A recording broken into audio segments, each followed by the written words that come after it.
Thanks. Chalo. Question 3. Miss Rakhi consigned 1000 radio sets costing 900 each to Miss Geeta, her agent, on 1st July 2016. Miss Rakhi incurred the following expenses on consignment. So ये देख के ही पहले clear हो जाता है, Rakhi is the consigner and Geeta is the consignee, right? Then Rakhi incurred the following expenditure on consignment. We are Rakhi, suppose we are doing it in the books of Rakhi. We have incurred the following expenses: freight and insurance. This insurance means which insurance? जो Rakhi हुआ transit insurance. I told you consigner कभी भी stable static insurance नहीं निकालेगा goods का. Okay, that will be always transit insurance for transportation of goods. Miss Geeta received the delivery of 950 radio sets. ऐसा कैसा 950 radio set से क्यों मिला? 1000 सेंड किया था तो 50 ट्रांजिट में चला गया. Is it a normal loss or an abnormal loss? Normal. Abnormal. Transportation, तुम्हारा फायर, फ्लड्स, थेफ्ट, ये सब abnormal loss है. Okay? नॉर्मल लॉस है तो weight loss, evaporation loss, volume loss, ऐसा कुछ देगा दिल स्पेसिफाई. एन अकाउंट और कुछ दिया नहीं मतलब तो भी abnormal loss है. नॉर्मल लॉस का हिंट दिया होगा. An account sale dated 30th November 2016 showed that 750 sets were sold for 9 lakh rupees. 950 उसको मिले थे जिसमें से 750 उसने सेल कर दिए. बराबर है. तो बता सकते हो क्लोजिंग स्टॉक में कितने यूनिट्स होंगे? 200 यूनिट्स होंगे. सबको पता चला ये 200 units must be there in closing stock. Miss Geeta incurred 10,500 for carriage. ये गीता कौन है? गीता कंसाइनी है. कंसाइनी ने 10,500 स्पेंड किया on carriage. Is it a recurring expense or a non-recurring expense? Non-recurring expense. Miss Geeta was entitled to a commission of 6% on the sales affected by her. 6% commission है. She incurred expenses amounting to 2,500 for repairing the damaged radio sets remaining in the inventories. ये भी खर्चा उसने किया repair का. But is this expense recurring or not? मतलब recurring or non-recurring from the point of view of consignment? Recurring. Repairing expenses. मतलब will you consider this as a part of cost of the goods? Repairing expense को लेना है? नहीं. देखो कौन सा expense लेना है जो गुड्स को सेलेबल कंडीशन में लाने तक हो रहा है. एक बार वो गोडाउन तक पहुंच जाए. इन शॉर्ट अगर लेमैन के लैंग्वेज में बताऊं तो कंसाइनर से कंसाइनी के गोडाउन तक पहुंचने के खर्चे. बस कंसाइनर से कंसाइनी के गोडाउन तक पहुंचने के खर्चे, ये सब आपको ऐड करना है. एक बार गोडाउन तक पहुंच गए बस अभी आप बेच सकते हो उनको. अभी उसके बाद कोई भी एक्सपेंस हो, damage, repairs, okay, promotion, admin, office, ये सब इग्नोर करना है. ये सब रिकरिंग के नेचर में आ जाएगा. रिपेयरिंग एक्सपेंस भी रिकरिंग है ये, लेकिन उसने स्पेंड किया हमारे बिहाफ पे. ठीक है. Miss Rakhi lodged a claim with the insurance company which was admitted for 35,000. ये कौन सा क्लेम है? ये कौन सा लॉस का क्लेम है? ये जो लॉस इन ट्रांजिट हुआ था ना उसका क्लेम एडमिटेड है 35,000. रिसीव नहीं हुआ है अभी तक. So consignment account and Geeta's account in the books of Rakhi. हमने similar type कल solve किया था. Consignment account and Geeta's account in the books of Rakhi. Start करो in the books of Rakhi. Consignment account.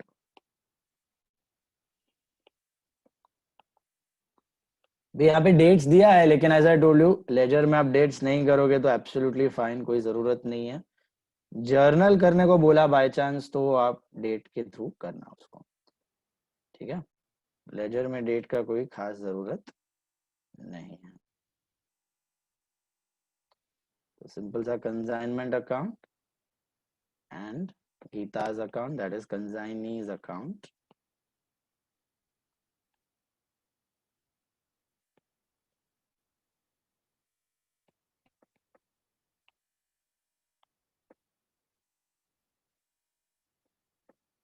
चलो, consignment account and consignee's account.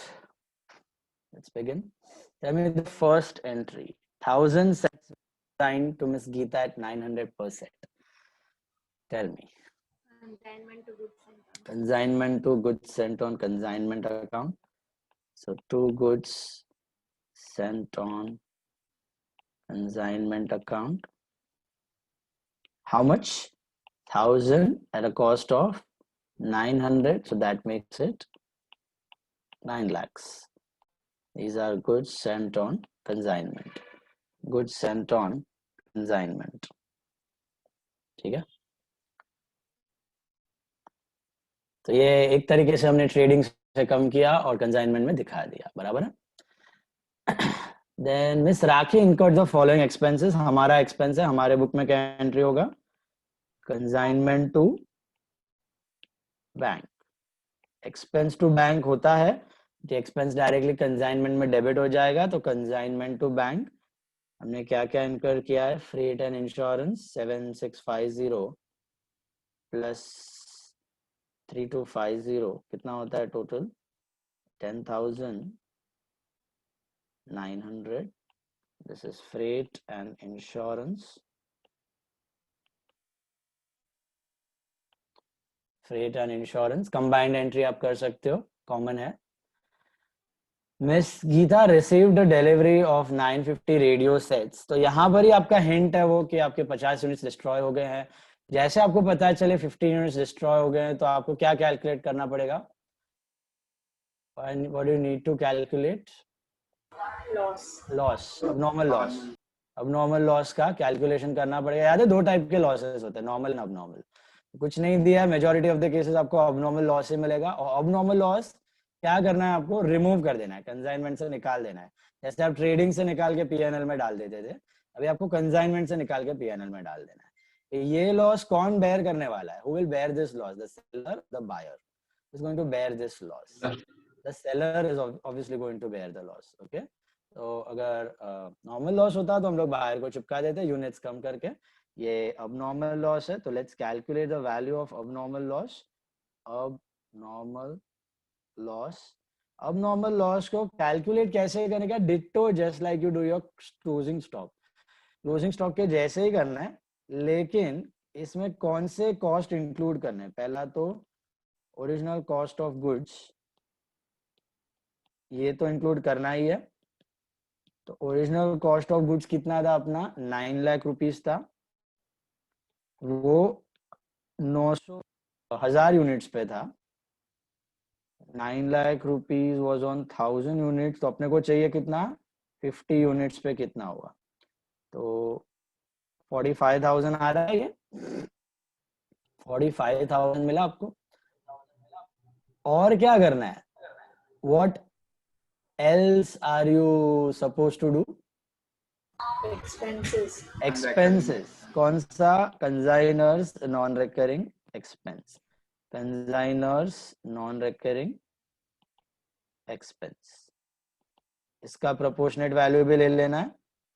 ये क्या कर रहे हो? ये खर्चा आप निकाल रहे हो, रिमूव कर रहे हो, क्योंकि ये खर्चा आपका ये खर्चा आप बायर को नहीं दे सकते, चिपका नहीं सकते, क्योंकि ये हर साल नहीं होने वाला है। एक साल किधर हो गया abnormal लॉस, तो आप रिमूव कर रहे हो कंसाइनमेंट से। आप ऐसे बता रहे हो कि आपने बैलेंस गुड्स ही सेंड किए थे बैलेंस खर्चे पे, ऐसा बता रहे हो। तो plus consignors non recurring expense, ये कितना इनकर हुआ था? टोटल 10,900 हुआ था। ये 10,900 कितने यूनिट्स पे हुआ होगा? 1000 यूनिट्स पे हुआ होगा, तो अपने को 50 यूनिट्स का चाहिए। तो कितना होता है? Please check, calculate. 545 पॉइंट में आएगा कुछ तो। 545 5845 5450 5450 नहीं, जीरो नहीं है, 545 सिर्फ 545 है। अच्छा, सिर्फ 545। ओके, तो 45,545 दैट्स द। अच्छा, will you take non recurring expenses of consignee over your? When is the loss happening? When is the loss happening? In transit. In transit हो रहा है, तो आपके कौन से खर्चे इसमें इंक्लूड होने चाहिए? ओरिजिनल कॉस्ट और ट्रांसपोर्टेशन कॉस्ट, वही इंक्लूड हुआ है, तो वही निकालना पड़ेगा। सिंपल सा लॉजिक। अगर ये कंसाइनी के गोडाउन में जाके डिस्ट्रॉय होता, तो आप non recurring expense of consignee भी उसमें कंसिडर कर लेते, बराबर है। वहां नहीं हुआ है, इन ट्रांजिट हुआ है, ठीक है। तो 45,545 आपका लॉस है। अच्छा, क्लेम कितना है उसमें? How much is the claim? 35,000 35,000 is the claim. So can you tell me the actual loss? 10,545. 10,545 is the actual loss.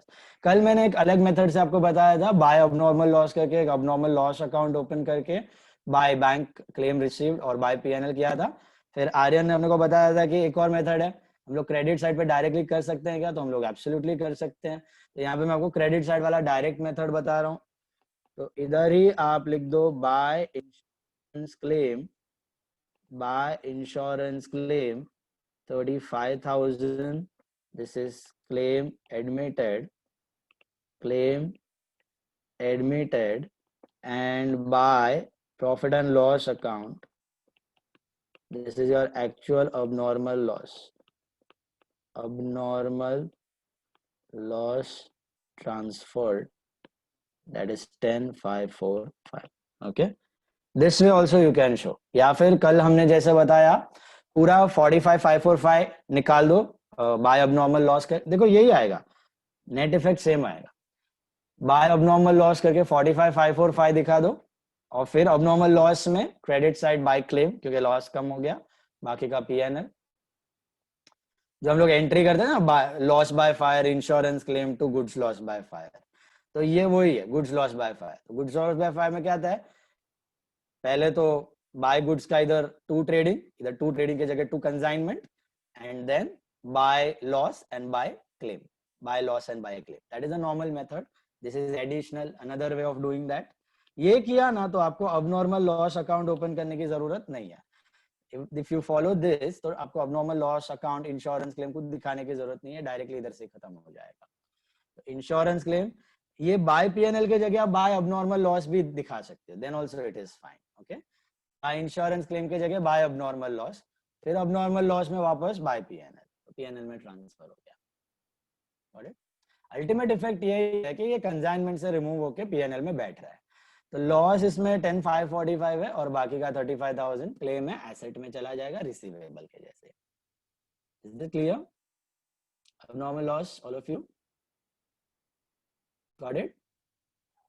उसके बाद लेट्स मूव टू जो कंसाइनी ने 950 यूनिट्स रिसीव किया है, उस पे उसने 10,500 का कैरेज पे किया. ये कैरेज किसने पे किया है?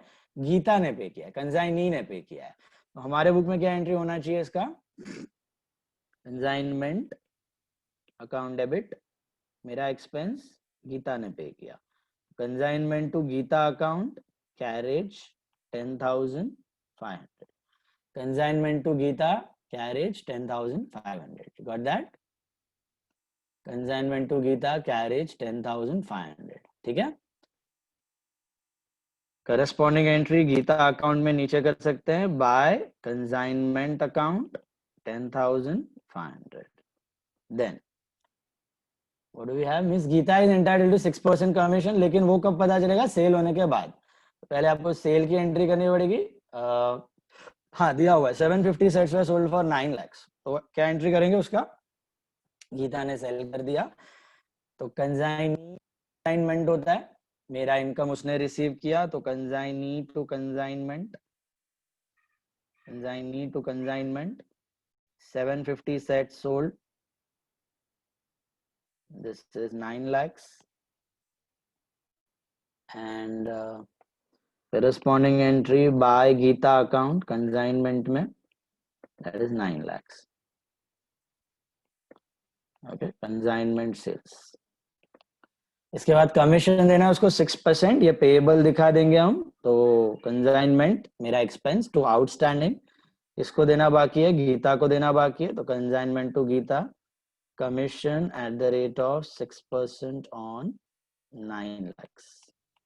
That comes to 54,000 rupees. So consignment में to गीता में by consignment, that is 54,000. okay, and then कुछ खराब हो गया था इन्वेंटरीज वगैरह उसके गोडाउन में पड़े तो उसने उसको रिपेयर भी करवाया है, उसका भी 2500 पे किया. क्या अपने जेब से देगा 2500? नहीं, वो भी नुकसान किसको बेयर करना है? will bear all the expenses of consignment, consigner. What entry we should pass for that 2,500? Consignment. Consignment to consignee. Consignment to Geeta account 2500. What are these? Repair expense. And corresponding entry Geeta में आ जाएगा वापस by consignment account 2500 rupees. Sir ये repairs recurring है कि non recurring? Repairs recurring. Repairs का मतलब आज एक गुड खराब हुआ, कल 2-3 और खराब होंगे, उसके बाद 6 महीने बाद और थोड़े खराब होंगे, उसको घड़ी घड़ी करना पड़ेगा ना रिपेयरिंग. सेलेबल कंडीशन में तो आ गए थे, फिर कोई रीजन के वजह से वो लोग वो खराब होते जा रहे हैं, कुछ बारिश या व्हाटएवर रीजन. या पर ये एक्सपेंस तो इसमें लिखा है ना कि she did this expense for the inventories remaining, मतलब ये क्लोजिंग में ऐड नहीं होगा. मैं वही बोला है तुमको. Are this expenses going to be added to your closing stock? Is it a recurring expense? Is it a non recurring expense? No. तो ये रिपेयरिंग का खर्चा, जो भी डैमेज सेट्स को ठीक करने का है, ये सब खर्चा आपका स्टॉक का हिस्सा नहीं है. स्टॉक एक बार पहुंच गया, साइकिल्स का एग्जांपल दिया था हमने, साइकिल्स आपके पहुंच गए गोडाउन में, सेलेबल कंडीशन तक आ गए, बस वही खर्चा, वहां तक का ही खर्चा लेना है. स्टॉक के कैलकुलेशन में नॉन रिकरिंग एक्सपेंस उतने ही है. उसके बाद कुछ जंग लग गई साइकिल को, पड़े उसको पॉलिश करना पड़ा, पेंट निकल गया, वापस रीपेंट करना पड़ा, ब्रेक्स थोड़े जाम हो गए, उसको ठीक कराना पड़ा. ये सब खर्चे तो ये अपने उसके कॉस्ट में नहीं आते, नॉन रिकरिंग में नहीं आते. These are all recurring expenses, repair expenses and all, never a part of cost. ना ही उसको स्टॉक में हम ऐड करेंगे. एक बार सेलेबल कंडीशन में आ गया, बस उतना ही. फिर आप 2 महीना रखोगे, अगर आपने तुरंत बेच दिया होता तो फिर ये खर्चा होता ही नहीं ना, ऐसा सोचने का. If you would have sold it immediately, जिस दिन गोडाउन में आया उस दिन बिक गया, तो कोई रिकरिंग एक्सपेंस होता ही नहीं. वो पड़ा है गोडाउन में क्योंकि डीले हो रही है, खर्चे होते जा रहे हैं. That's why they are called recurring. तो ये खर्चे कभी भी स्टॉक का हिस्सा नहीं होंगे, कभी भी अबनॉर्मल लॉस का हिस्सा नहीं होंगे, कोई वैल्यूएशन का हिस्सा नहीं होंगे, पीएनएल वाले एक्सपेंस में जाएंगे ये सब. ओके, सो ये अलग ही नॉर्मल एक्सपेंस है आपका पीएनएल में. जैसे आप डालते हो रिपेयर, रिन्यूअल, मेंटेनेंस वाला एक्सपेंस, तो इनडायरेक्ट एक्सपेंस है, not a direct expense on goods. Clear? Then what are we left with? उससे पैसा लेना है अपने को, अज्यूम करना है पैसा मिल गया, कुछ दिया नहीं है आई थिंक, तो पैसे ले लो. 9 लाख में से कितना माइनस करोगे आप? एडवांस तो कुछ था नहीं यहाँ पे, just check it. 9 lakh minus कितना आता है ये?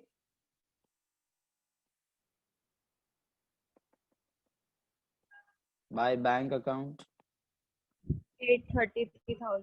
833,000. assumption लिख देना. it is assumed that balance is recovered from consignee and closing stock अपना वैल्यू करना है अभी बाय स्टॉक ऑन कंसाइनमेंट या कंसाइनमेंट स्टॉक. क्लोजिंग स्टॉक के जगह राइट कंसाइनमेंट स्टॉक, क्योंकि अलग से पता चले कि नॉर्मल बिजनेस का क्लोजिंग स्टॉक और कंसाइनमेंट का क्लोजिंग स्टॉक अलग अलग है. इसका भी मैं यहाँ पे बना रहा हूँ working note number 2, consignment stock. How will you value the consignment stock? What all things are you supposed to include in this? Number 1, original cost of goods.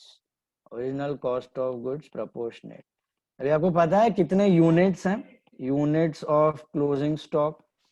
What are the units of closing stock? 200. 1000 units में से 50 destroy हो गए, 750 बिक गए, तो बचे 200. 200 units are available in closing stock. तो अब लोग कैसे कैलकुलेट करेंगे इसको? ओरिजिनल कॉस्ट 9 लाख रुपया था, ये हुआ था 1000 यूनिट्स पे, तो 200 का कितना? 1,80,000 आ रहा है, 1,80,000.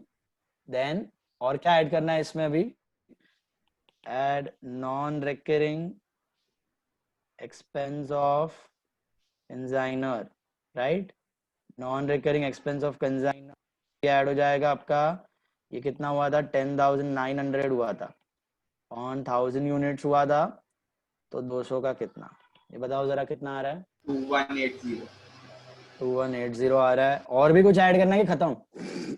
Non-recurring of non consignee. Recurring expense of consignee. Non recurring expense of consignee वो भी इनकर हुआ है. कितने हुए हैं? कैरेज उसने इनकर किया था 10,500 का.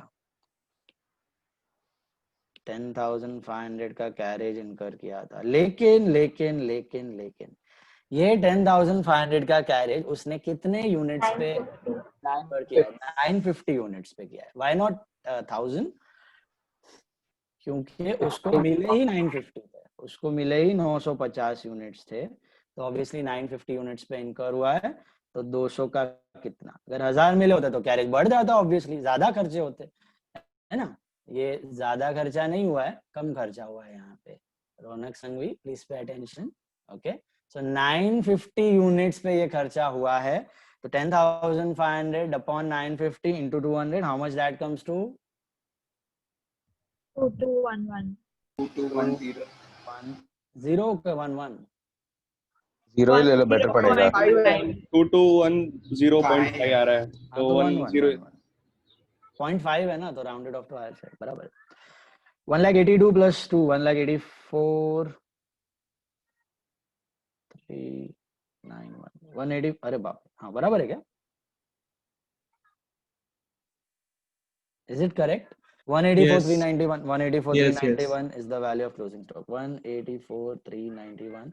Calculate the profit or loss. कितना आ रहा है? 2 P&L. Profit on 152036. 152036. 152036. Profit on consignment. That completes. ये आपका आता है 10 मार्कर. 5 to 10 मार्क इसका वेटेज है. छोटू सा क्वेश्चन है कोई तो 5 mark. Mostly they ask it for 10 marks. 5 का भी पूछा है, तो 5 and 10. 5 and 10 is the weightage of this chapter. Is that clear? Sir Yeah. एक बार वो एबनॉर्मल लॉस वाला कल का मेथड क्या था वो बोलो ना. Abnormal loss का कल का मेथड. हाँ वो कल कल वाला मेथड. हाँ अच्छा, कल वाला मेथड में मैंने ये लिखा था, इधर लिख रहा हूँ मैं, बाय abnormal loss. जैसे आप लिखते हो ना, by goods loss by fire, हाँ वही लिखता हूँ मैं. बाय abnormal loss मतलब by goods loss by fire, trading credit वाला. टोटल अमाउंट 45,545, ये पूरा अमाउंट लिख दिया. फिर जो आप एंट्री क्या करते हो उधर जाना, loss by fire, insurance claim to goods loss by fire. तो ये abnormal loss is your goods loss by fire account. तो ट्रेडिंग में लिखा है ना तुमने बाय abnormal loss, तो उसमें 2 ट्रेडिंग आता है. तो 2 ट्रेडिंग के जगह 2 कंसाइनमेंट, ये करस्पॉन्डिंग एंट्री 45,545. और फिर loss by fire claim to goods loss by fire. Goods loss by fire में by loss by fire, that is by P&L. ये आपका अब नॉर्मल लॉस P&L में चला गया. And by insurance claim, this is how much was claim? 30,000, 35,000. And how much is P&L? Actual loss 10,545. ऐसा होता है. खाली नाम मैंने चेंज कर दिया. गुड्स लॉस बाय फायर की जगह abnormal लॉस, और क्लेम तो क्लेम ही है, और P&L लिख दिया डायरेक्टली. ये दूसरा मेथड है, इसे भी कर सकते हो, कोई प्रॉब्लम नहीं है. खाली ये ध्यान रखना, यहाँ पे क्रेडिट साइड पे आपका जो वैल्यू आएगा वो टोटल अबनॉर्मल लॉस का वैल्यू होना चाहिए. क्लेम और लॉस को ऐड करके करो या डायरेक्टली करो, वो टोटल कॉस्ट वहां से हटा देना आपको कंसाइनमेंट में. टारगेट हुआ है, ठीक है. ये बायर अपना सेलर बेयर करेगा, बायर बेयर नहीं करेगा, घड़ी घड़ी होने वाला नहीं है. ये इतना खर्चा ही हटा दिया, मतलब हमने ऐसे सोचा है कि हमने 1000 गुड सेंड ही नहीं किया था, हमने अभी 950 यूनिट सेंड किया था, खर्चा भी 950 का है, स्टॉक भी 200 यूनिट्स प्रोपोर्शनेट वगैरह वगैरह स्टोरी होगी. अभी एक नया कंसेप्ट है आज, that is called profit element on stock, invoice price. Okay, देखो अभी ध्यान से देखो ये कंसेप्ट क्या है. कभी कभी कंसाइनर जो है, कंसाइनी को इनवॉइस प्राइस पे गुड सेंड करेगा. ये लिखना मत, just for your understanding. Okay, तो एक सिंपल सा एग्जांपल देता हूं मैं. हम लोग कंसाइनर है, say mister Vishal is the consignor. ये मेरा कंसाइनमेंट अकाउंट. ओके, और कंसाइनी है say Raunak is the consignee. So ये कंसाइनी अकाउंट, रौनक अकाउंट, ठीक है. अभी मैंने रौनक को कंसाइन करना है गुड्स, ठीक है. 1 लाख रुपीस का गुड्स का कॉस्ट है. ओके, लेकिन मैं उसको 1 लाख रुपीस में कंजाइन नहीं करूंगा, मैं उसको वो गुड्स 1,20,000 में कंजाइन करूंगा, 1,20,000 में कंजाइन करूंगा, ठीक है। इसको बोलते हैं consignment eight invoice price. 1 lakh का गुड्स मैं उसको 1,20,000 में कंजाइन करूंगा, उसको मैं जो प्रोफॉर्मा इनवॉइस भेजूंगा उसमें लिख के भेजूंगा कि 1,20,000 का कंजाइनमेंट वैल्यू है, ये ही पहले ही प्रॉफिट एलिमेंट में ऐड करके उसको भेज दूंगा कंजाइनी को। ऐसा क्यों करते हैं हम? To be safe with our profits till this point. अभी मैं उसको मालूम है कि 120 के नीचे तो बेचना ही नहीं है, एटलीस्ट 120 या उसके ऊपर बेचेगा वो, तो मेरा प्रॉफिट सिक्योर हो गया ना उतने अमाउंट के लिए। Are you getting it? अगर मैं अपने कंजाइनी को 1 लाख के गुड्स 120 पे सेंड कर रहा हूँ तो वो मेहनत करके 120 के गुड्स 130 140 एटलीस्ट 120 उसको बेच के रखूंगा इंस्टाग्राम, 120 के नीचे नहीं बिकना चाहिए, एटलीस्ट 120 में तो बेचेगा, तो मेरा प्रॉफिट सिक्योर हो गया उतने टाइम के लिए, 20,000 में तो सेफ एंड सिक्योर हो गया मैं, है कि नहीं? तो इसी को बोलते हैं consignment sent at invoice price. Okay, तो क्वेश्चन में क्लियर कट दिया होगा, अभी तक के क्वेश्चन में नहीं आया था, अभी तक के क्वेश्चन में हम लोग जो गुड्स कॉस्ट था वही कॉस्ट पे हम लोग सेंड करते थे। अभी ये एग्जांपल में समझो मैंने रौनक को 1 लाख के गुड्स 120 में सेंड किया, तो मैं एंट्री कैसे करूंगा ये देख लो आप। एंट्री है ना, मैं ऐसे करूंगा, इधर लिखूंगा 2 गुड्स सेंट ऑन कंसाइनमेंट 1,20,000, मेरे को मालूम है मेरा कॉस्ट 1 लाख है।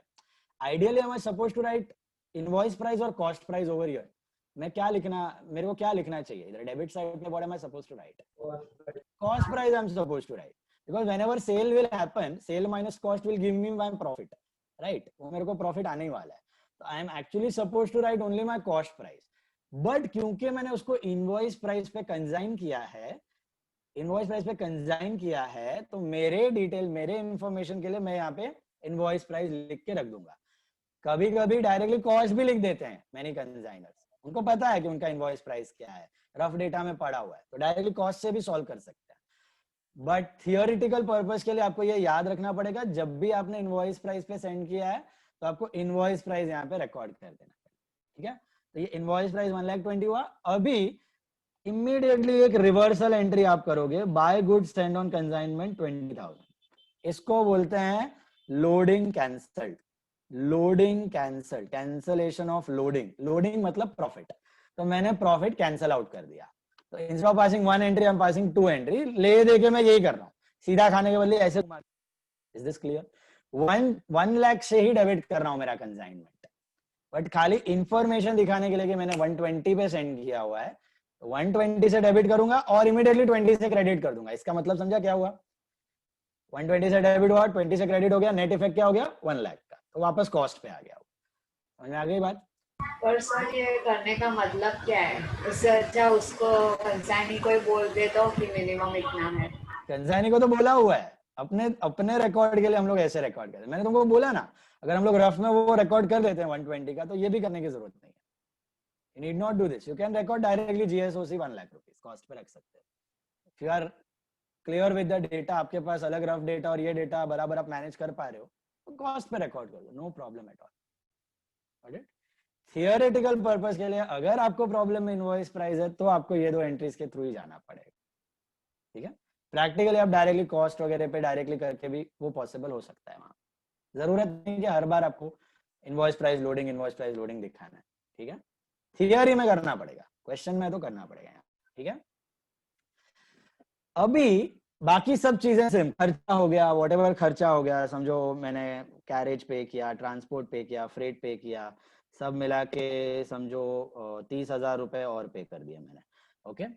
और फिर कंजाइनी ने पे किया, रौनक ने भी इस पे किया, रौनक ने इस पे 12,000 रुपए पे कर दिए, ये उसके non recurring minded, okay, non recurring expense है।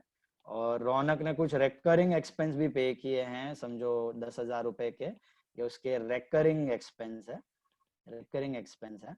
और फिर उसने सेल किया। अभी रौनक ने मुझे बोला कि सर आपने मुझे जो भी गुड सेंड किए थे उसका 4/5 80% सेल हो गया, 4/5 गुड्स सेल हो गया, 80% सेल हो गया, 80% of the goods are sold, 80% of goods are sold at, वो मेरे को सेल वैल्यू कर देगा ना, मुझे बताएगा कितने में बिका, तो at suppose 80% of the goods are sold at 1,80,000, उसने 1,80,000 में बेचा, मैंने उसको कितने में कंसाइन किया था 120 में, वो हीरो निकला, उसने कितने में बेचा, उसने 1,80,000 में बेचा। ओके, अभी हीरो बैठ के खा रहा है आराम से, अभी यहाँ से ध्यान देना है आपको, ठीक है।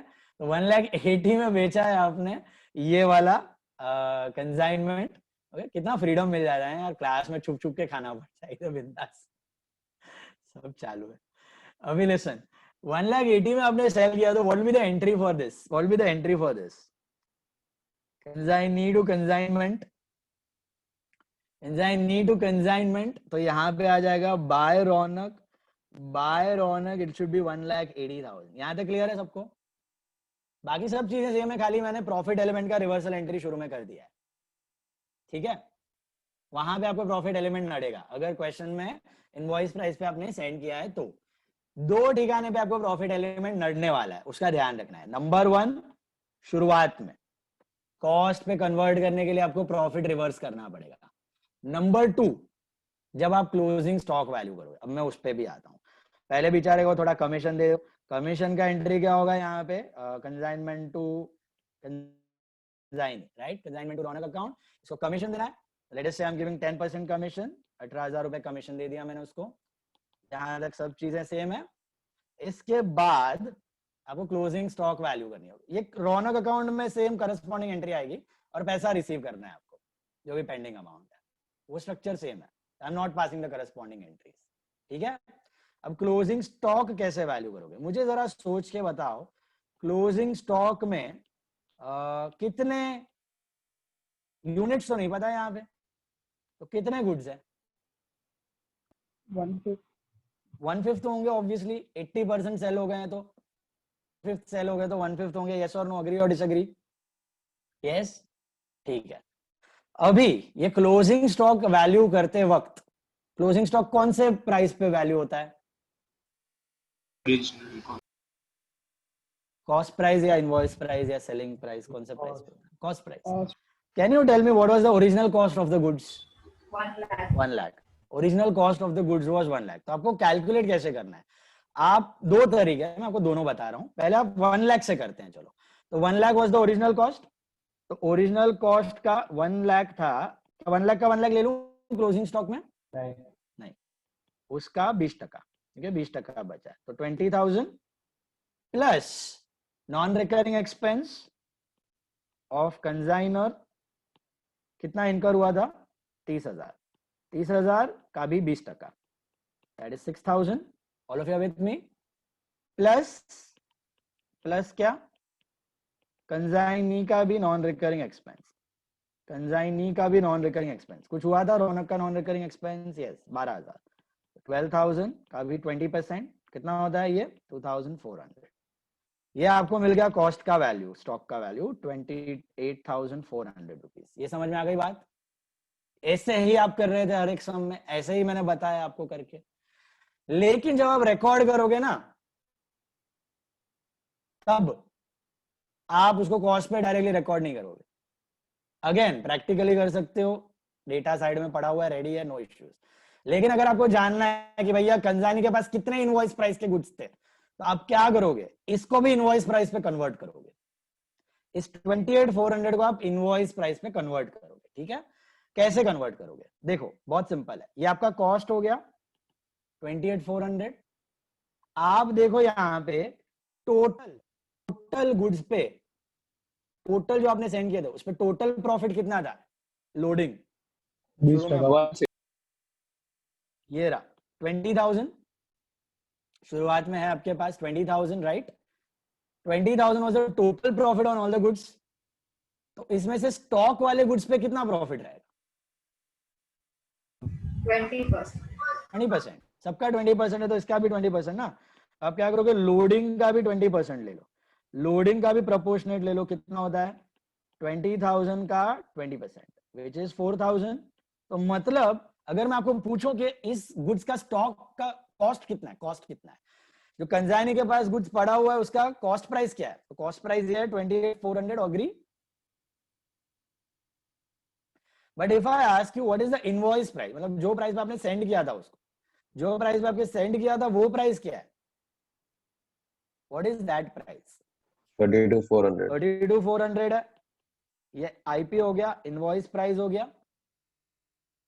सी invoice price is not selling price, हाँ, don't get confused. We are talking about 3 different prices over here. Cost मतलब आपको जो खर्चा पड़ा, आपका कॉस्ट कितने में पड़ा आपको।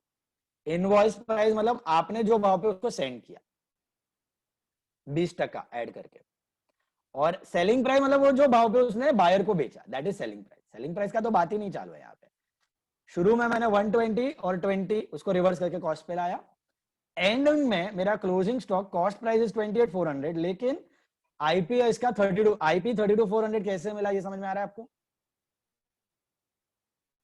पक्का ऑल ऑफ यू? लोडिंग का भी 20% ले लिया, सबका 20% ले रहे हो ना, ओरिजिनल कॉस्ट का 20, खर्चे का 20, तो प्रॉफिट एलिमेंट का भी 20% पड़ा होगा इसके अंदर। तो अब इसको रिकॉर्ड कैसे करोगे, दिखाओगे कैसे? प्रेजेंटेशन में ऐसे दिखाना है। यहां पर आपको एक्चुअली कॉस्ट प्राइस रिकॉर्ड करना था 28,400, लेकिन आप करोगे इसको 32,400, जैसे आपने शुरू में किया था। जैसे आपने शुरू में 1 लाख की जगह 120 किया था, यहां पे भी आप आईपी पे रिकॉर्ड करोगे इसको, इनवॉइस प्राइस। एंड इमीडिएटली शुरू में कैसे आपने ऑपोजिट एंट्री पास की कैंसल आउट करने के लिए, वैसे एंड में भी आप एक ऑपोजिट एंट्री पास करोगे, that will be to stock reserve account. To stock reserve account, इधर आप इसका लोडिंग दिखा दोगे 4,000। जैसे आप आरडीडी क्रिएट करते हो ना डेटर्स पे, what is the entry for RDD? PNL to RDD. So what is the entry for stock reserve? Consignment to stock reserve.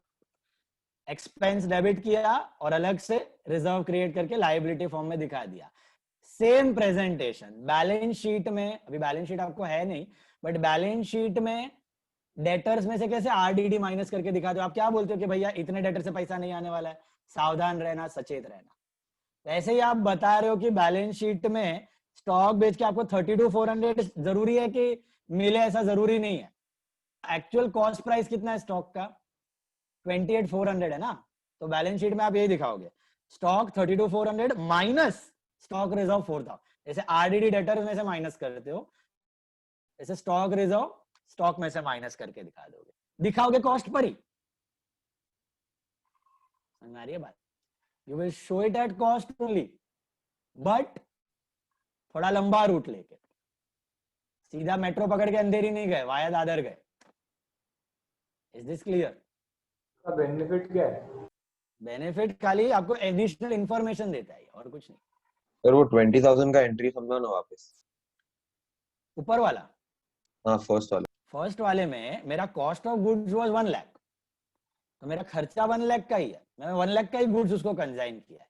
लेकिन मैं उसको ऐसे बोल रहा हूं कि भैया ये इसका इनवॉइस प्राइस 120 है, इस गुड्स का कॉस्ट प्राइस 1 लाख नहीं, अभी 120 पकड़ के चलना। कंसाइन को बोल रहा हूं कि 120 पकड़ के चलना, और 120 मिनिमम तुमको बेचना है तो 120 के नीचे बेचना ही मत, इधर 120 या उसके ऊपर बेचना।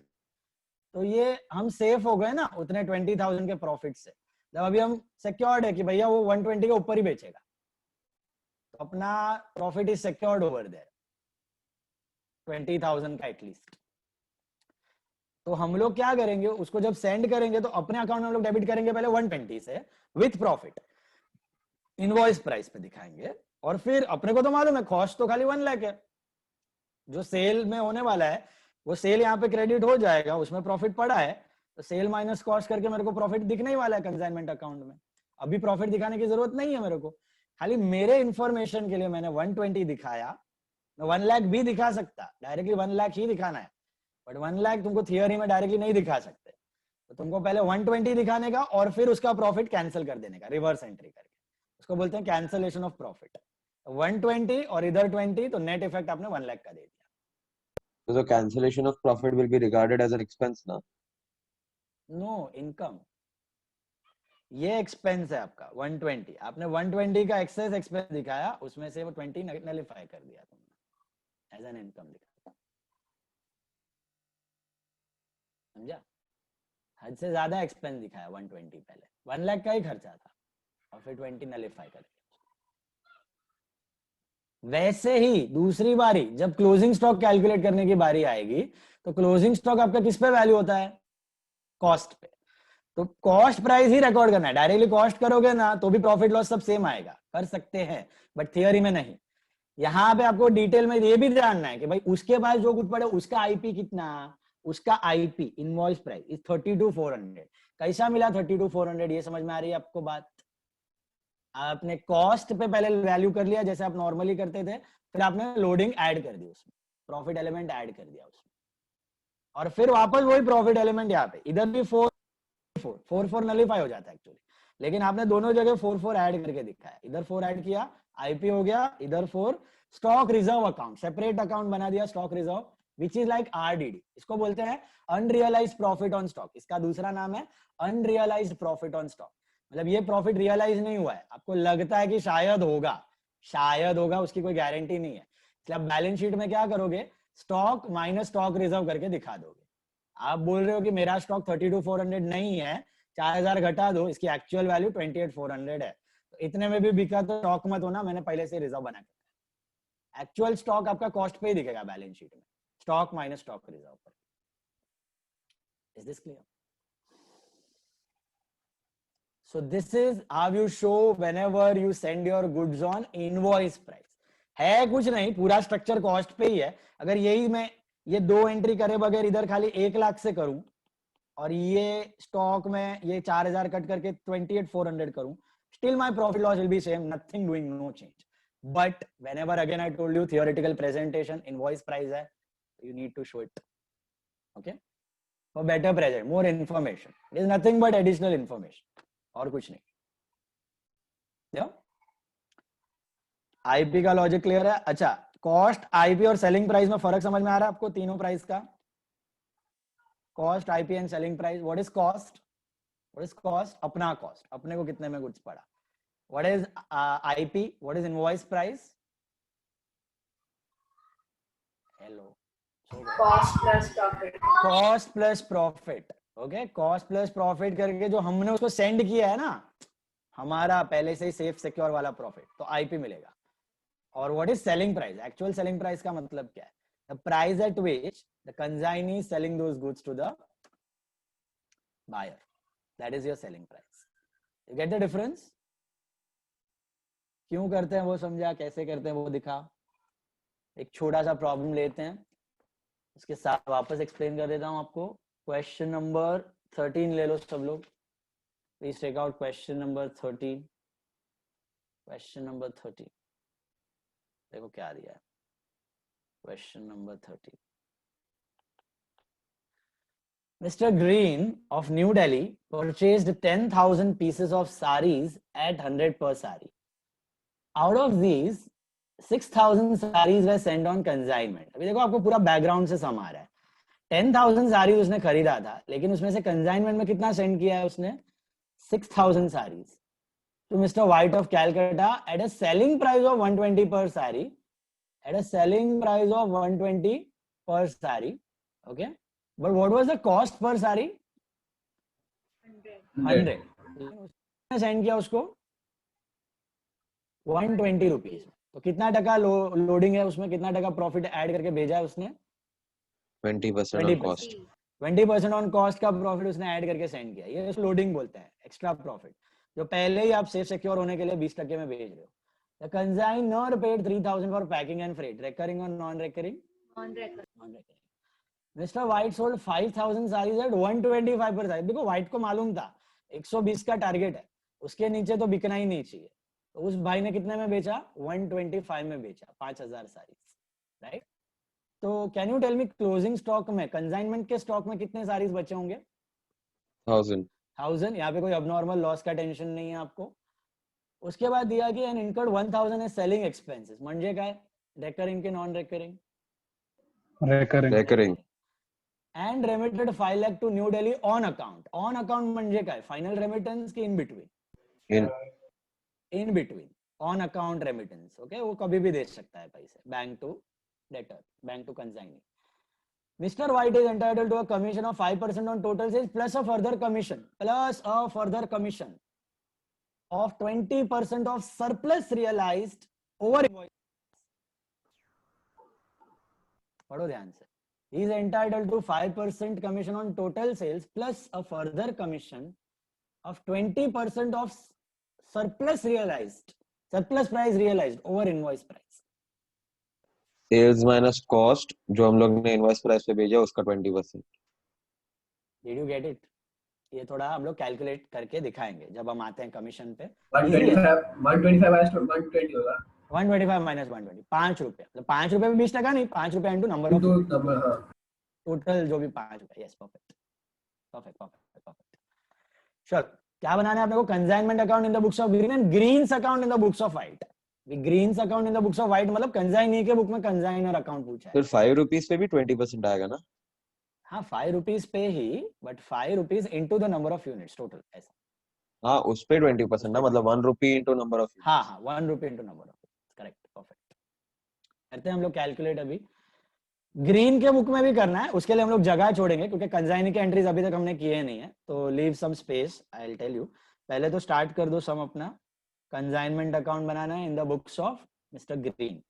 तो mister Green is the consignor in the books of Mr. Green.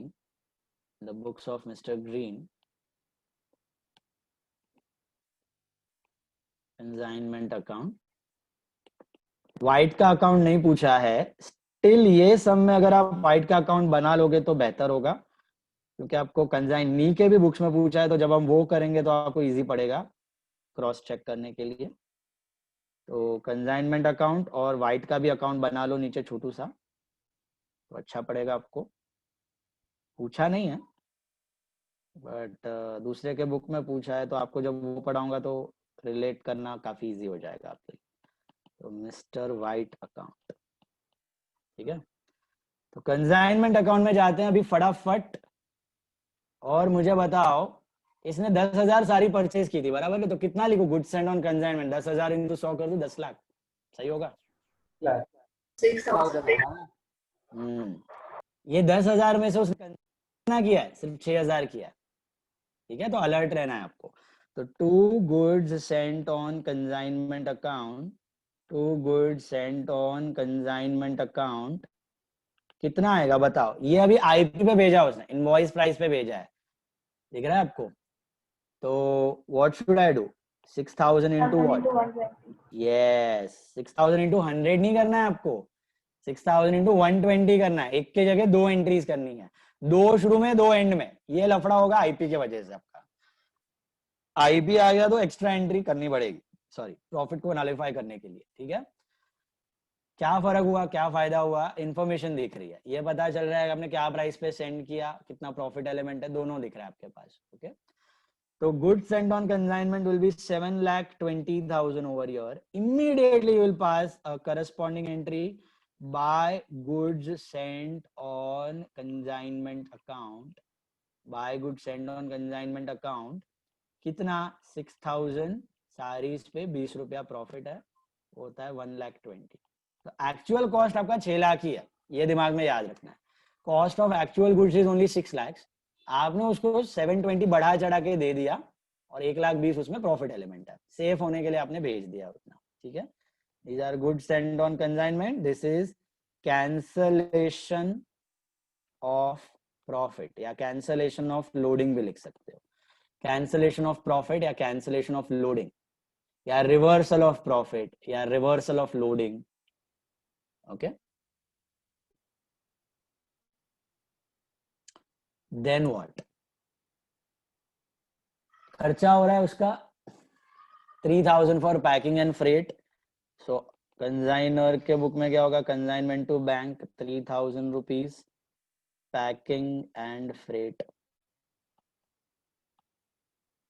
ठीक है, फिर क्या हो रहा है? अब नॉर्मल लॉस वगैरह कुछ है, चेक कर लो जरा. दिया है कुछ रिसीव्ड कम लेसर गुड्स है, ऐसा कुछ? Nothing. No loss is happening, so directly sale हो रहा है. 5,000 sarees are sold at 125. What entry you pass? Consignee to consignment. मेरा इनकम वो रिसीव कर रहा है, पार्टी टू इनकम. तो consignee to consignment, तो व्हाइट में आ जाएगा टू कंसाइनमेंट. व्हाइट में आ जाएगा टू कंसाइनमेंट. 6,000 सारी नहीं, कितना बेचा उसने? 5,000 बेचा है, सॉरी 6 भेजे थे उसको, उसमें से 5 बेचा उसने. क्या भाव पे बेचा वो भी चेक करना. 125 रुपीज में उसने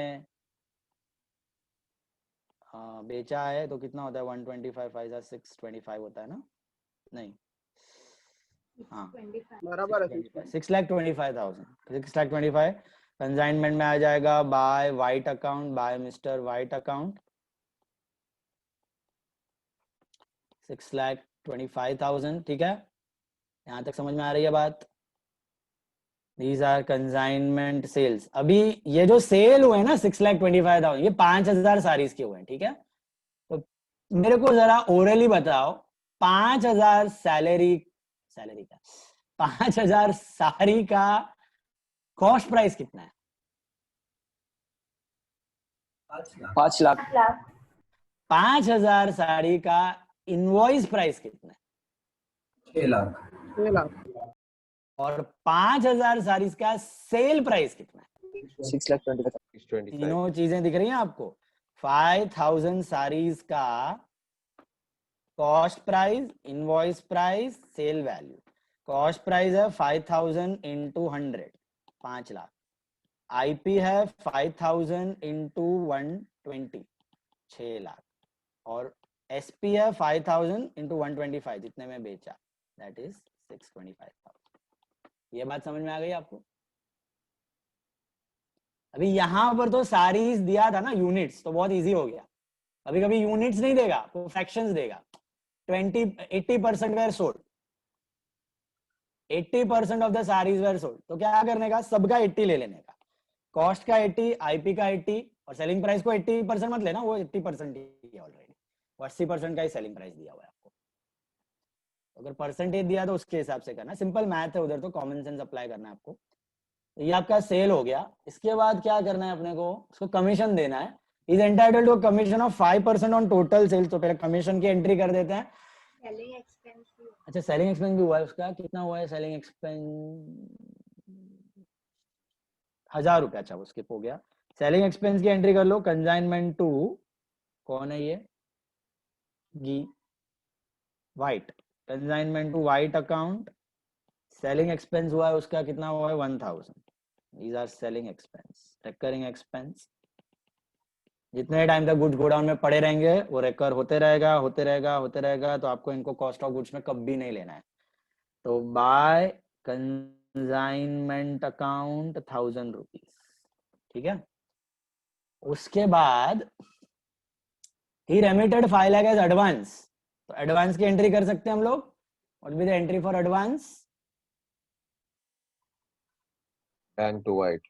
बैंक टू वाइट, वाइट में आ जाएगा बाय बैंक 5 लाख रुपया एडवांस, एडवांस रेमिटेड। ठीक है, उसके बाद कमीशन देना है। तो कंसाइनमेंट टू वाइट वापस पेएबल कमीशन है। तो commission at the rate of 5% of total sales. पहला 5 लाख का टोटल सेल पे तो देना ही है। तो 6,25,000 का 5% कितना होता है वो? 625 31250 आ रहा है, प्लीज चेक। 31250 बराबर है। और भी उसको कमीशन देना है। देखो हमने उसको लालच दी थी या जो भी दिया था, हमने एक और कमीशन देना है उसको। क्या कमीशन देना है? Further commission of 20% of surplus price realised over invoice price. हमने उसको बोला था इनवॉइस प्राइस 120 है, इसके नीचे नहीं बेचना, और लालच भी दिया इसके ऊपर बेचोगे ना तो उसका जो डिफरेंस है उस पे आपको और 20% कमीशन मिलेगा। तो can you tell me how will you calculate that additional 20% commission? 20% of 25. 20% of 25,000. Did you get this logic? ऐसा इनवॉइस प्राइस 6 लाख था ना, 5,000 सारी का ही पकड़ने का, 6,000 का मत पकड़ लेना। जितना सेल हुआ है उतना ही प्रोपोर्शनेट इनवॉइस प्राइस लेना है आपको। तो 5,000 सारीज का इनवॉइस प्राइस कितना था? 6 लाख। हमने उसको बोला था आईपी 6 लाख, 6 लाख के नीचे नहीं जाना चाहिए सेल प्राइस। उसने तो भाई हीरो बन के 625 में सेल। तो मैं इधर दिखा रहा हूं ओवर राइडिंग। कल मैंने बताया था एक और कमीशन है ओवर राइडिंग कमीशन। एक नॉर्मल, एक डेल क्रेडिट और एक ओवर राइडिंग। इसको कहते हैं ओवर राइडिंग कमीशन। ये over riding commission, over riding मतलब नॉर्मल कमीशन तो मिल ही रहा है, और भी एडिशनल प्राइस फेच करने के लिए, हायर प्राइस फेच करने के लिए जो कमीशन दिया जाता है उसको बोलते हैं ओवर राइडिंग कमीशन। तो over riding commission is like a special incentive to fetch a higher price. Del credit का फंडा क्या था? To do more sales on credit basis and suffer the bad debts. Overriding का logic क्या? तो fetch a higher price, same debtor को बेचो, ज्यादा भाव पे बेचो तो आपको ज्यादा कमीशन मिलेगा। ओवरराइडिंग कमीशन का कैलकुलेशन कैसे होगा? Invoice price minus sorry selling price minus invoice price का डिफरेंस का 20%, which is 625,000 minus 5 lakh 625,000 minus 6 lakh 625,000 minus 6 lakh का 20%, that comes to 25,000 का 20%, which comes to 5,000। मुझे एक बात बताओ गाइस, अगर उसने ये सारीज 120 के भाव पे सेल की होती, 120 के प्राइस पे सेल की होती, तो क्या ये एडिशनल कमीशन उसको मिलता? नहीं, बिल्कुल नहीं मिलता, सवाल ही नहीं है। अगर 130 के भाव पे सेल की होती, 130 के भाव पे सेल की होती, 10,000 तो कितना कमीशन मिलता उसको? 10,000 10,000 मिलता। कैसा 10,000? 130 का भाव है ना, तो 130 इंटू 5,000 6,50,000 होता है, और आईपी तो अपने को मालूम है 6 लाख है, तो 6,50,000 माइनस 6 लाख 50,000 का 20%।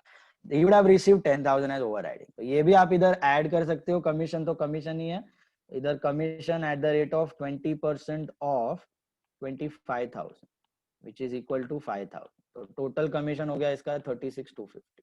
टोटल कमीशन हो गया इसका 36,250। मैंने वर्किंग नोट भी बताया, मैं एडिशनल भी बता रहा हूँ यहाँ पे डिटेल में, ठीक है?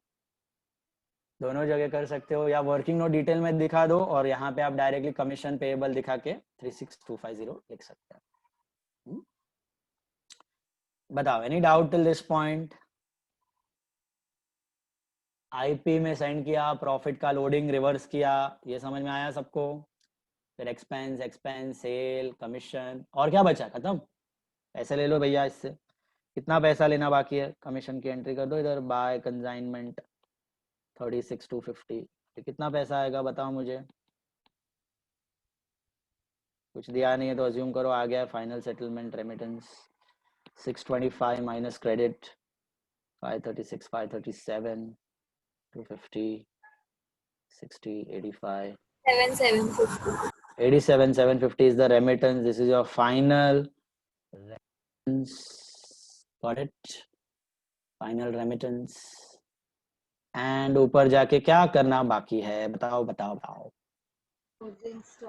लेकिन क्या आप सीधा कॉस्ट पे वैल्यू करके दिखा सकते हो क्लोजिंग स्टॉक को? नहीं। आपको क्या करना पड़ेगा? आपको करना पड़ेगा ये, आपको आईपी पे दिखाना है क्लोजिंग स्टॉक और सामने उसका लोडिंग कैंसिल करना है वापस। कैंसिल मतलब वो स्टॉक रिजर्व अलग अकाउंट में बता रहे, ठीक है? तो वापस यहाँ पे by consignment stock, by consignment stock account, let's try and calculate the stock. Working note to consignment stock, बहुत सिंपल है। पहले तो कॉस्ट का मेथड से कॉस्ट के हिसाब से ढूंढ लो। ओरिजिनल कॉस्ट प्रोपोर्शनेट कितना था? ओरिजिनल कॉस्ट वाज इट कितना था? ओरिजिनल कॉस्ट 720 था कि 120 था कि 6 लाख था? क्या था ओरिजिनल कॉस्ट? 6 लाख था। 10 लाख कहाँ? 10 लाख तो टोटल, बाकी का 4 लाख ट्रेडिंग के थ्रू बेचा है, लोकल नॉर्मल बिजनेस, ठीक है? वो ट्रेडिंग में जाएगा। 6 लाख रुपया यहाँ का कंसाइनमेंट का टोटल कॉस्ट था। वो कितना सारीज पे हुआ था उसका? 6,000 सारीज पे। अपना यूनिट्स कितना बचा है? 1,000, तो कितना होता है? 1 लाख। ये 1 लाख उसका ओरिजिनल कॉस्ट हुआ। सबको समझ में आ गया? हेलो। अभी इस पे you add non recurring expense of consignor. तो कितना खर्चा किया है कंसाइनर ने उस पे? 3,000। लेकिन 3,000 तो भैया 6,000 सारीज पे किया था, अपने को तो 1,000 का चाहिए, तो इसका भी 16 ले लो। 500 रुपया मिला। और कुछ बाकी है? नॉन रिकरिंग एक्सपेंस ऑफ कंसाइनिंग है क्या सब में? कुछ प्लीज चेक कर लो। कुछ नहीं है? कुछ नहीं है तो क्या मिल गया? ये 1,05,000 ये कॉस्ट मिला। This is the cost price guys, this is the cost price. इसी पे रिकॉर्ड कर दूं? करना तो है, मन तो है, लेकिन नहीं कर सकते क्योंकि आईपी पे किया है, तो आपको इन्फॉर्मेशन दिखा के स्टॉक रिजर्व क्रिएट करके दिखाना पड़ेगा, ठीक है? तो you have to show some additional information for this. तो लोडिंग का भी प्रोपोर्शनेट अमाउंट ले लो, लोडिंग मतलब प्रॉफिट एलिमेंट, तो प्रॉफिट एलिमेंट का भी प्रोपोर्शनेट वैल्यू कैलकुलेट कर लो। कैसे करोगे? टोटल प्रॉफिट देखो ऊपर कितना था, what are the total profit? 120,000, so 1,20,000 was on total on 6,000 sarees into 1,000 का कितना? 20,000 आ रहा है। तो what will be the invoice price of closing stock? बताइए। 1,20,500 हो गया, 1,20,500 हो गया इनवॉइस प्राइस। ये इनवॉइस प्राइस कैलकुलेट करने का एक और तरीका है, ये मैंने ऐसे किया ना, पहले ओरिजिनल कॉस्ट, ये कॉस्ट ढूंढा, फिर लोडिंग ऐड करके आईपी ढूंढा। इसका एक और तरीका है, देख लो यहाँ पे क्या कर सकते हैं। यहाँ पे दिख रहा है आपको 6 लाख, मैंने कॉस्ट लिया था ना, इसके जगह आईपी ले लो 7,20,000, खत्म। तो कितना आएगा यहाँ पे? 120 प्लस 500, 120 500 इधर ही मिल जाएगा। अगर ऊपर ही आपने आईपी ले लिया तो इधर आपको डायरेक्टली 120 500 मिला, 1,20,500। ओके, लेकिन एडवाइस करूंगा वैसे भी कर सकते हो, ऐसे करोगे ना तो बेटर है, क्योंकि क्या होता है कोई कोई क्वेश्चन में ना आपको एनआरवी भी दे देंगे अभी स्टॉक की, तो आपको stock is valued at cost और NRV whichever is less, तो आपको कॉस्ट पता होगा ना तो एनआरवी ढूंढना काफी इजी हो जाएगा। हम लोग करेंगे आगे प्रॉब्लम, तो go by this method, it will become easier for you. Cost ढूंढो, प्रॉफिट एलिमेंट ऐड करो, आईपी पे लेके आओ। अभी जाते हैं हम लोग एंट्री पे। कंसाइनमेंट स्टॉक में कितना लोगे? 1,500,000 या 1,20,500? 1,20,500। और सामने इमीडिएटली इसको कॉस्ट पे ही दिखाना है आपको, तो एक अलग अकाउंट में आप जैसे आरडीडी क्रिएट करते हो, पीएनएल टू आरडीडी, वैसे कंसाइनमेंट में consignment to stock reserve account, stock reserve account, that will be how much? Profit कितना था इसमें? 20,000। ये रिवर्स कर, दिस इज अनरियलाइज्ड प्रॉफिट भी बोला जाता है, या reversal of profit, unrealised profit element on stock, okay, या लोडिंग रिवर्सल, ओके, जो ऊपर लिखा था हमने फॉर 20,000 प्रॉफिट हमने हटा के दिया। अब ये बैलेंस शीट में अगर दिखाना है तो स्टॉक कितना दिखेगा बैलेंस शीट में, कैसे प्रेजेंट होगा? 1,20,000 less stock reserve 20,000, outer column 1,05,000। It will appear at cost only, reserve is like RDD, पहले से लॉस दिखा दिया। अब वो बेच के जो भी कम प्राइस आएगा वो रिजर्व है अब्सॉर्ब करने के लिए आपका, ऐसा ऊपर का जो लॉस होगा वो जाएगा पीएनएल। समझ में आई बात? So that's it. Calculate the profit और लॉस। कितना आ रहा है यहाँ पे to PNL? 85,250. 85,250। This is profit on consignment, on consignment. फटाफट जर्नल ड्रॉ करो, इसका जर्नल करना है अपने को। Draw the journal. Working note दिया ना, स्किप द नरेशंस, खाली 2 एंट्री का नरेशन मैं बताता हूँ जो नए हैं, बाकी तो चलेगा। वर्किंग नोट देख लो आप लोग।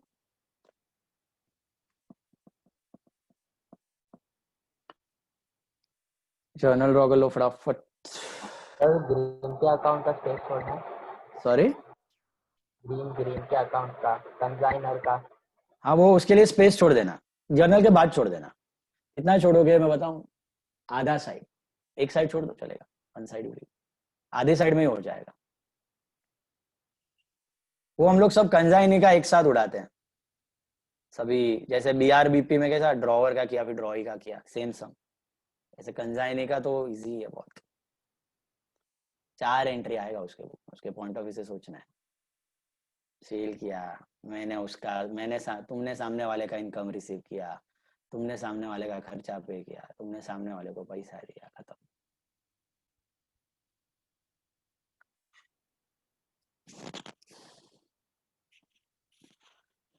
चलो ड्रॉ कर लो फटाफट। बोलो मुझे क्या होगी? फर्स्ट एंट्री होगी आपकी consignment to goods sent on consignment 7,20,000, consignment to goods sent on consignment 7,20,000, consignment to goods sent on consignment 7,20,000, being goods sent on, इसका नरेशन लिखना, being goods sent on consignment at invoice price, being goods sent on consignment at invoice price, being goods sent on consignment at invoice price, being goods sent on journal पूछा नहीं है, बनाना क्यों है? ये entry में थोड़ा profit element है ना नया, तो कभी बाय चांस आ गया तो प्रैक्टिस के लिए. Okay, goods sent on consignment to consignment. Second entry is goods sent on consignment to consignment. Goods sent on consignment to consignment account 1,20,000. Goods sent on consignment to consignment 1,20,000. Goods sent on consignment to consignment 1,20,000. Being reversal of profit on stock recorded or reversal of loading on stock recorded. Reversal of profit on stock recorded या reversal of loading on stock recorded. Reversal of profit on stock recorded या reversal of loading on stock recorded. या cancellation of profit, cancellation of loading. Okay. तो first वाले का narration बोलो ना. Goods being goods sent on consignment at invoice price. Being goods sent on consignment at invoice price. Being goods sent on consignment at invoice price. Okay. तीसरा आएगा consignment to bank being packing and freight charges paid. मत लिखो, इसका skip करो चलेगा. consignment to bank 3,000 अपना expense है. consignment to bank 3,000. इसके बाद वाला consignment to white 1,000. इसका भी नरेशन जरूरी नहीं है. selling expense paid by consignee. to white 1,000. consignment to white 1,000. consignment to white 1,000. इसके बाद consignment to white 36,250. consignment to white 36,250. commission payable actually sales आना चाहिए, ठीक है. अभी consignment to white 36,250. sorry, white to sale 6,25,000. goods sold on consignment. White to consignment 6,25,000. goods sold on consignment. White to consignment 625,000. उसके बाद remittance का entry यहाँ से एडवांस है, फिर रेमिटेंस है. एडवांस एक्चुअली पहले है, ठीक है, ऊपर नीचे हो गया, प्रॉब्लम नहीं. एडवांस का भी एंट्री लिख दो. Bank to White 5 lakhs. Advance remitted. Bank to White 5 lakhs. Bank to White 5 lakhs. Advance remitted. वापस bank to White 87,750 final remittance. Bank to White 87,750 final remittance. Bank to White 87,750 final remittance. उसके बाद consignment stock के entry number 9. Consignment stock to consignment, इसका narration लिखना. Consignment stock to consignment 1,20,500 being consignment stock recorded at invoice price. Being consignment stock recorded at invoice price. Being consignment stock recorded at invoice price.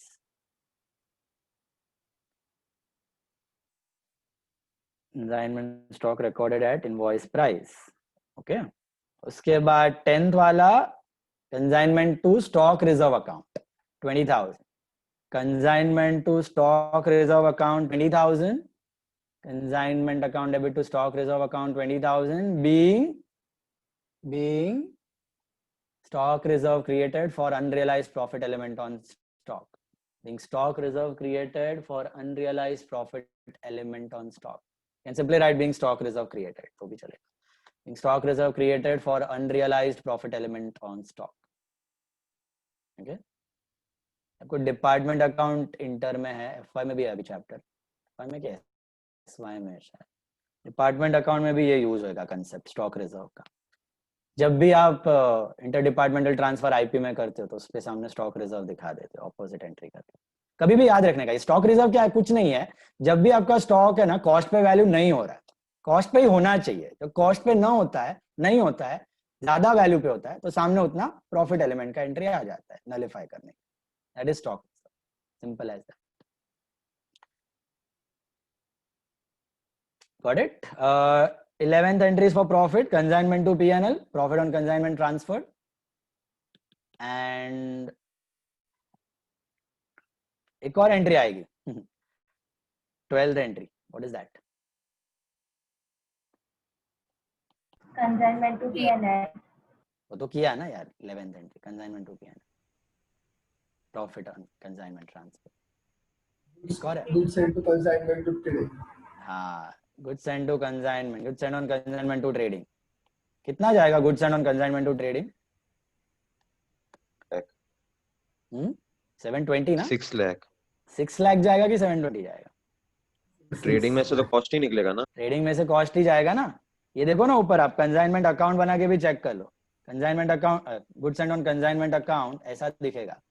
2 entry ऊपर आपने किया, to consignment, by consignment, by consignment 720, to consignment 120, तो कितना बचा? 6 लाख। तो goods send on consignment to trading will be 6 lakh. Is that clear? Goods sent on consignment to trading will be 6 lakh only at cost. That is your entry number 12. 6 lakh being GSOC transferred to trading. Goods sent on consignment transfer to trading. Goods sent on consignment transfer to trading. ठीक है, अभी आप लोगों को 12th सम minute जरा discuss कर रहा हूँ, 1 मिनट देख लो 12th सम। अगर होता है तो मुझे अभी बोल दो, जम रहा है तो आप होमवर्क कर सकते हैं, अदरवाइज हम लोग क्लास में सॉल्व करेंगे। 12th sum, on 1/1/2018 Jill of Mumbai consigned to Mr. Jack of Chennai goods for sale at invoice price. Mr. Jack is entitled to a commission of 5% on sales at invoice price and 20% of any surplus price realized over and above invoice price. यहां पे उसको कैसे commission देना है? 5% on invoice price. जो cell उसका invoice price पे होगा वो इनवॉइस प्राइस पे 5%, और इनवॉइस प्राइस के ऊपर सपोज कुछ फेच किया तो उसका सरप्लस का 20% कमीशन अलग है। ये सब में टोटल सेल्स पे था, नेक्स्ट सब में इनवॉइस प्राइस वाले सेल्स पे। Can you see that? मतलब सेल प्राइस को इनवॉइस पे एडजस्ट करना है और फिर कमीशन ढूंढना। हाँ, सेल प्राइस का पहले इनवॉइस प्राइस ढूंढना है, फिर कमीशन करना है कैलकुलेट। देन एक काम करो, हम लोग क्लास में ही करते हैं, चलो थोड़ा कैलकुलेशन है थोड़ा बहुत, will do it in the class. और कुछ होमवर्क लायक है तो मैं भेजता हूँ, ठीक है? कुछ डाउट है तो रुको, अदरवाइज यू कैन लीव। कुछ होमवर्क लायक रहेगा तो भेज देता हूँ, तो क्लास में सॉल्व कर लेंगे, नो प्रॉब्लम, चलेगा, चलो।